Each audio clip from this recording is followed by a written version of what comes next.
नवा अध्याय। श्री कृष्ण का ऊखल से बांधा जाना। श्री सुखदेव जी कहते हैं, परिचय। इस प्रसंग में एक समय का तात्पर्य है कार्तिक मास। पुराणों में इसे दामोदर मास भी कहते हैं।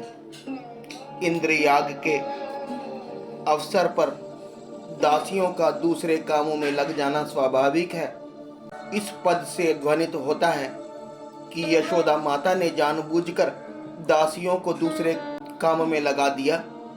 यशोदा नाम उल्लेख करने का अभिप्राय यह है कि अपने विशुद्ध वात्सल्य प्रेम के व्यवहार से षडैर ऐश्वर्यशाली भगवान को भी प्रेम अधीनता भक्तवश्यता के कारण अपने भक्तों के हाथों में बंध जाने का यश यही देती है।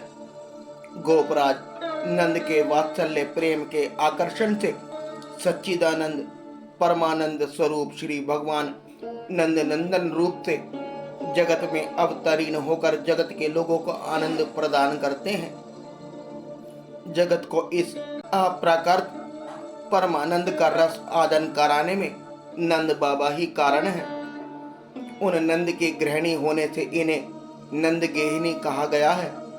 साथ ही नंद गेहिनी और स्वयं ये दो पद इस बात के सूचक हैं कि दही मंथन कर्म उनके योग्य नहीं है। फिर भी पुत्र स्नेह की अधिकता से यह सोचकर कि मेरे लाला को मेरे हाथ का माखन ही भाया है, वे स्वयं ही दही मथ रही है। इस श्लोक में भक्त के स्वरूप का निरूपण है। शरीर से दही मंथन रूप सेवा कर्म हो रहा है। हृदय में स्मरण की धारा सतत प्रवाहित हो रही है। वाणी में बाल चरित्र का संगीत। भक्त के तन मन वचन सब अपने प्यारे की सेवा में संलग्न है। स्नेह अमूर्त पदार्थ है, वह सेवा के रूप में ही व्यक्त होता है। स्नेह के ही विलास विशेष है। नृत्य और संगीत यशोदा मैया के जीवन में इस समय राग और भोग दोनों ही प्रकट हैं। कमर में रेशमी लहंगा डोरी से कसकर बंधा हुआ है, अर्थात जीवन में आलस्य प्रमाद असावधानी नहीं है। सेवा कर्म में पूरी तत्परता है। रेशमी लहंगा इसलिए पहना है कि किसी प्रकार की अपवित्रता रह गई तो मेरे कन्हैया को कुछ हो जाएगा। माता का हृदय का रस इसने दूध स्तन के मुंह आ लगा है। चूचू आ रहा है, बाहर झांक रहा है। शाम सुंदर आए, उनकी दृष्टि पहले मुझ पर पड़े और वे पहले माखन ना खाकर मुझे ही पिए, यही उसकी लालसा है। स्तन के कांपने का अर्थ यह है कि उसे डर भी है कि कहीं मुझे ना पिया तो कंकण और कुंगड़ नाच नाच कर मैया को बधाई दे रहे हैं। यशोदा मैया के हाथों के कुंगड़ इसलिए झंकार ध्वनि कर रहे हैं कि वे उन हाथों में रहकर धन्य हो रहे हैं कि जो हाथ भगवान की सेवा में लगे हैं। और कुंडल यशोदा मैया के मुख से लीला गान सुनकर परमानंद हिलते हुए कानों की सफलता की सूचना दे रहे हैं। हाथ वही धन्य हैं जो भगवान की सेवा करे और कान वे धन्य हैं जिनमें भगवान के लीला गुण गान की सुधा धारा प्रवेश करती रहे। मुंह पर स्वेद और मालती के पुष्पों के नीचे गिरने का ध्यान माता को नहीं है। वह श्रृंगार और शरीर भूल चुकी है, अथवा मालती के पुष्प स्वयं ही चोटियों से छूटकर चरणों में गिर रहे हैं कि ऐसे वात्सल्यमय माँ के चरणों में ही रहना सौभाग्य है। हम सिर पर रहने के अधिकारी नहीं। हृदय में लीला की सुख स्मृति, हाथों से दही मंथन और मुख से लीला गान, इस प्रकार मन तन वचन तीनों का कृष्ण के साथ एक साथ संयोग ही होता है। श्री कृष्ण जगकर मामा पुकारने लगे। अब तक भगवान श्री कृष्ण सोए हुए थे। माँ की स्नेह साधना से उन्हें जगा दिया। वे निर्गुण से सगुण हुए, अचल से चल हुए, निष्काम से सकाम हुए। स्नेह से भूखे प्यासे माँ के पास आए। क्या ही सुंदर नाम है। संत काम मंथन करते समय आए बैठी थाली के पास नहीं। सर्वत्र भगवान साधना की प्रेरणा देते हैं, अपनी ओर आकर्षित करते हैं, परंतु मथानी पकड़कर मैया को रोक लिया। माँ, अब तेरी साधना पूर्ण हो गई, अब मैं तेरी साधना का इससे अधिक भार नहीं सह सकता। माँ प्रेम में दब गई, निहाल हो गई। मेरा लाल मुझे इतना चाहता है। मैया मना करती रही, नेक सा माखन तो लेने दे, मैं तो दूध पीऊंगा। दोनों हाथों से मैया की कमर पकड़कर एक हाथ पांव घुटने पर रखा और गोद में चढ़ गए। स्तन का दूध बरस पड़ा। मैया दूध पिलाने लगी। लाला मुस्कुराने लगे, आंखें मुस्कान पर जम गई। इष्टि पद का वह अभिप्राय है कि जब लाला मुंह उठाकर देखेगा और मेरी आंखें उस पर लगी मिलेंगी, तब उसे बड़ा सुख होगा। सामने प्राग गंदा गाय का दूध गर्म हो रहा था। उसने सोचा, स्नेहमयी माँ का परागता दूध कभी कम ना होगा, श्याम सुंदर की प्यास कभी बुझेगी नहीं। उनमें परस्पर होड़ लगी है। मैं बेचारा युग युग का, जन्म जन्म का श्याम सुंदर के होठों का स्पर्श करने के लिए व्याकुल तप तप कर मर रहा हूँ। अब इस जीवन से क्या लाभ जो श्री कृष्ण के काम ना आए। इससे अच्छा है उनकी आंखों के सामने आग में कूद जा पड़ना। माँ के नेत्र पहुंच गए। दरियाद्र माँ को श्री कृष्ण का भी ध्यान ना रहा। उन्हें एक ओर डालकर दौड़ पड़ी। भक्त भगवान को एक ओर रखकर भी दुखियों की रक्षा करते हैं। भगवान अतृप्त ही रह गए। क्या भक्तों के हृदय रस से, स्नेह से उन्हें कभी तृप्ति हो सकती है? उसी दिन से उनका नाम हुआ अतृप्त। श्री कृष्ण के होठ फड़के, क्रोध होठों का स्पर्श पाकर कृतार्थ हो गया। लाल लाल होठ श्वेत श्वेत दूध के ततलियों से दबा दिए गए, मानो सत्वगुण रजोगुण शासन कर रहा हो, ब्राह्मण क्षत्रिय को शिक्षा दे रहा हो। वह क्रोध उतरा दही मंथन के मटके पर और उसमें एक असुर आ बैठा था। दंभ ने कहा, काम, क्रोध और अतृप्ति के बाद मेरी बारी है। वह आंसू बनकर आंखों में छलक आया। श्री कृष्ण अपने भक्त जनों के प्रति अपनी ममता की धारा के लिए क्या क्या भाव नहीं अपनाते। ये काम, क्रोध, लोभ और दंभ भी आज स्पर्श प्राप्त करके धन्य हो गए। श्री कृष्ण घर में घुसकर बासी माखन गटकने लगे, मानो माँ को दिखा रहे हो कि मैं कितना भूखा हूँ। प्रेमी भक्तों के पुरुषार्थ भगवान नहीं है, भगवान की सेवा है। ये भगवान की सेवा के लिए ही भगवान का भी त्याग कर सकते हैं। मैया के अपने हाथों दुहा दुआ दूध, यह पराग गंध गायों का दूध श्री कृष्ण के लिए ही गर्म हो रहा था। थोड़ी देर के बाद ही उनको पिलाना था। दूध उफन जाएगा तो मेरे लाला भूखे रहेंगे, रोएंगे। इसलिए माता ने उन्हें नीचे उतार कर दूध को संभाला। यशोदा माता दूध के पास पहुंची। प्रेम का अद्भुत दृश्य। पुत्र को गोद में से उतारकर उसके पेय के प्रति इतनी प्रीति क्यों? अपनी छाती का दूध तो अपना है, वह कहीं जाता नहीं, परंतु वह सहस्त्रों छटी हुई गाय के दूध से पलित प्राग गंदा गाय का दूध फिर कहाँ मिलेगा? वृंदावन का दूध अप्रकृत चिन्मय प्रेम जगत का दूध माँ को आते देखकर शर्म से दब गया।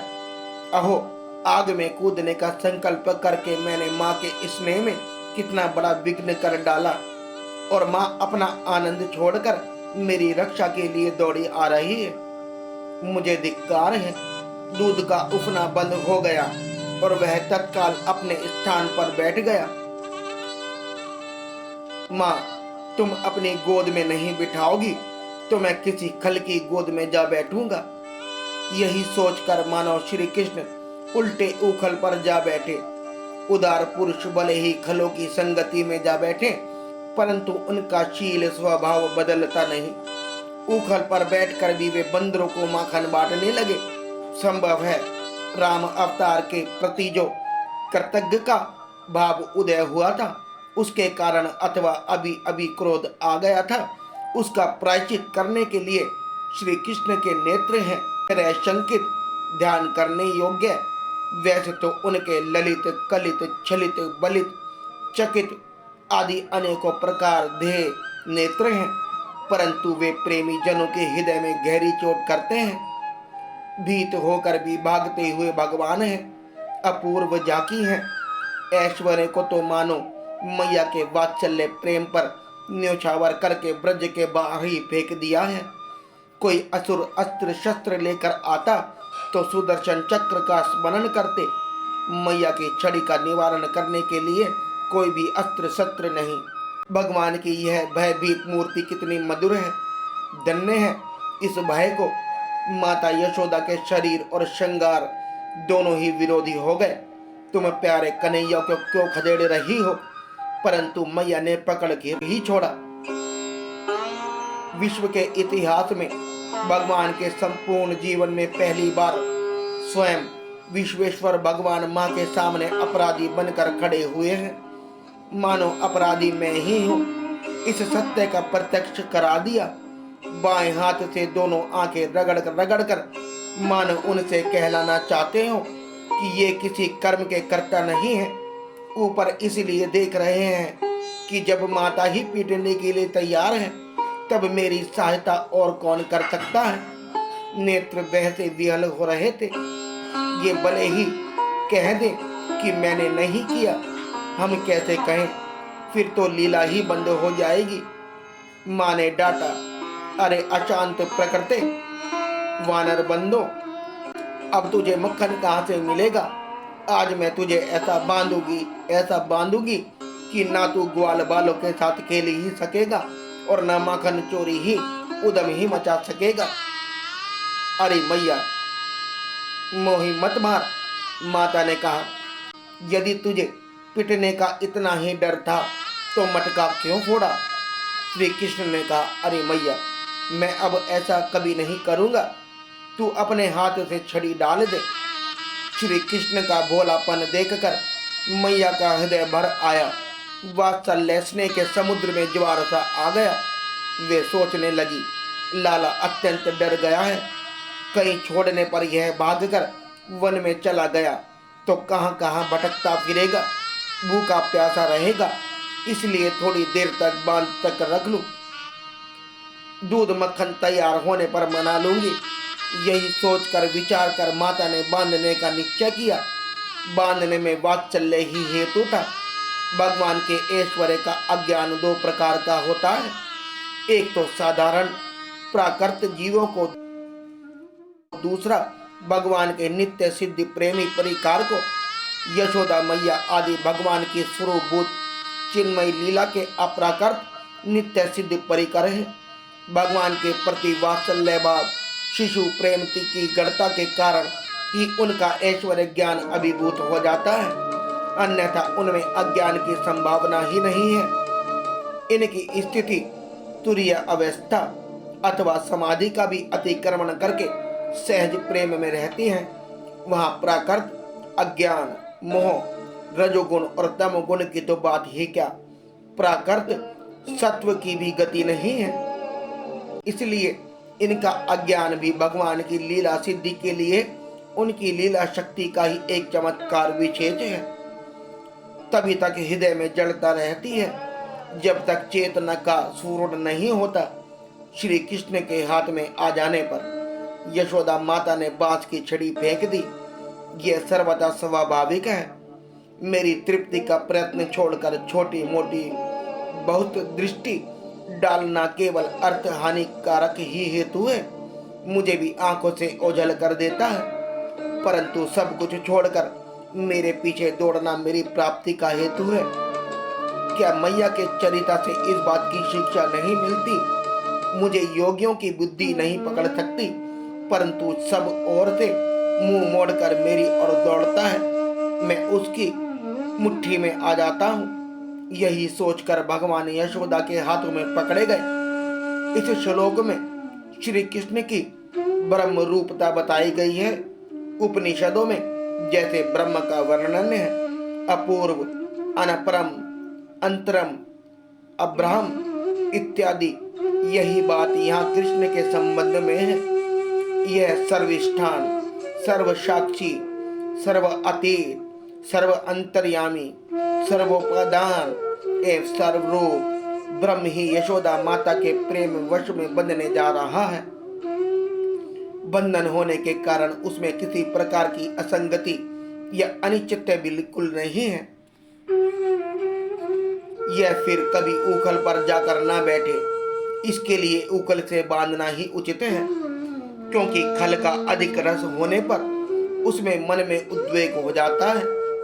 यह उखल भी चोर ही है, क्योंकि इसने कन्हैया के चोरी करने में सहायता की है। दोनों को बंधन योग्य देखकर ही यशोदा माता ने दोनों को बांधने का उद्योग किया।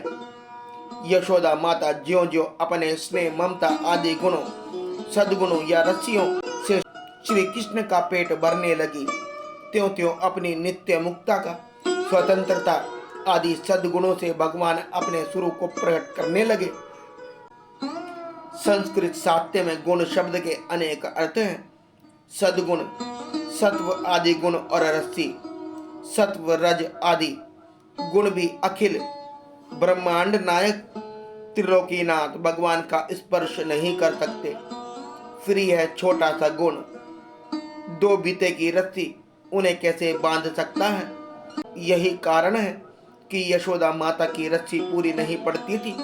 संसार के विषय इंद्रियों को ही बांधने में समर्थ है।